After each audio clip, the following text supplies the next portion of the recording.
Good morning student. Standard 10th economics.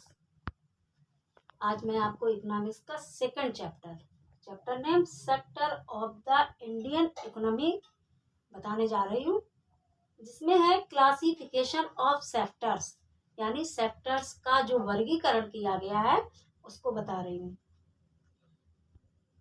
Sectors का classification 3 types में किया गया है। नंबर 1 है नेचर ऑफ एक्टिविटी, सेकेंड है ऑनरशिप और थर्ड है working conditions. Nature of activity के सेक्टर में क्या क्या आता है? Number 1 primary sector, number 2 secondary sector, number 3 tertiary sector. Primary sector के अंतर्गत जो भी चीजें आती हैं वो है एक्टिविटीज रिलेटेड टू एग्रीकल्चर। जो भी कार्य एग्रीकल्चर से रिलेटेड हैं वो प्राइमरी सेक्टर के तहत आते हैं। एक्टिविटीज रिलेटेड टू मैन्युफैक्चर, जो मैन्युफैक्चरिंग यानी जो प्रोडक्ट का पहले कच्चा माल होता है उस रॉ मटेरियल से जो भी मैन्युफैक्चर यानी जो चीजें बनती हैं वो सेकेंडरी सेक्टर में आती हैं। एक्टिविटीज रिलेटेड टू मैन्युफैक्चरिंग यानी इंडस्ट्री में तैयार हुआ माल, secondary sector. Tertiary sector activities related to service, जो चीजें सर्विस से रिलेटेड हैं, जो वर्क सर्विस से रिलेटेड है वो आपके थर्ड यानी टर्टियरी सेक्टर में आते हैं। सेकंड है ऑनरशिप।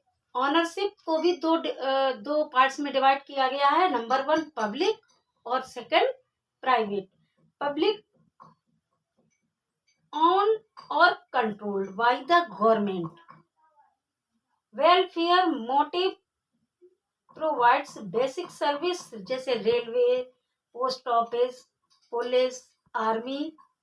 ये जो पब्लिक के लिए जो सर्विस दी गई हैं वो हमारी आती है पब्लिक सेक्टर में। एक है private, own or control by private individuals, profit motive provides wide range of service. ये सारी चीजें आती हैं आपकी प्राइवेट सेक्टर में। नेक्स्ट है working condition. Working condition organised है एक, और सेकंड है unorganised. Organised regular employment, better backs, good working condition, job security, fixed working hours, leaves, medical, maternity, paid holiday. यानी जो चीजें आपकी जो एम्प्लॉयमेंट बेटर बैक्स पर है, जिसमें अच्छी वेज है यानी अच्छी पगार है, गुड वर्किंग कंडीशन है, जॉब की सिक्योरिटी है, फिक्स्ड वर्किंग आवर्स हैं, ये सारी चीजें ऑर्गेनाइज्ड सेक्टर में आती हैं। और सेकंड अनऑर्गेनाइज्ड, इसमें आपका एम्प्लॉयमेंट इरेगुलर होता है, लेस वेज होती है यानी वेज जो आपकी है वो भी लेस कम होती है, कम पगार, पुअर वर्किंग कंडीशन होती है, नो जॉब सिक्योरिटी, कोई जॉब की सिक्योरिटी नहीं है, लॉन्ग वर्किंग आवर्स, काफी काम का समय ज्यादा होता है, काफी घंटे होते हैं, no leaves, no paid holidays. तो ये आपके क्लासिफिकेशन ऑफ सेक्टर्स मैंने आपको बताया, जो सेक्टर का वर्गीकरण किया गया है। Now fill in the blank. Employment in the service sector.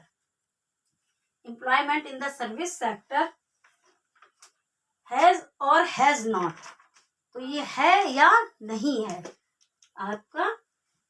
Employment in the service sector has not increased to the same extent as production. Second, workers in the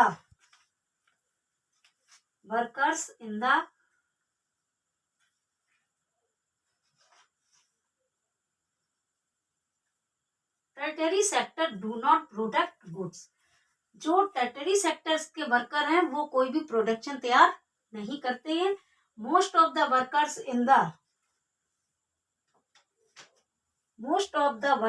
in the organized and unorganized sector enjoy job security. Correct fill up है organized.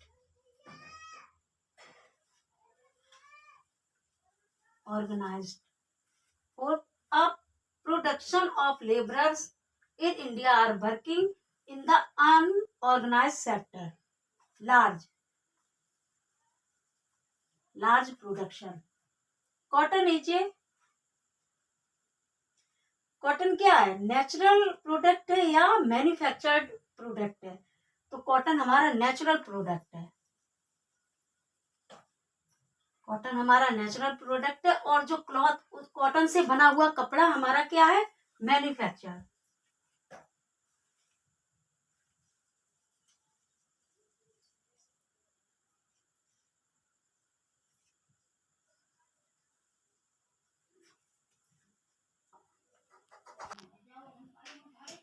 The activities in primary, secondary and tertiary sectors are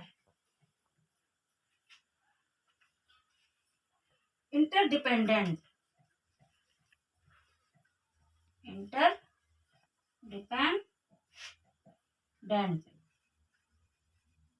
ये मैंने आपको fill up करा दी है ना। Homework आपको fill up note करने हैं और जो मैंने आपको सेक्टर का क्लासिफिकेशन बताया है उसकी डिटेल मैं आपको कल और फिर बताऊंगी ना।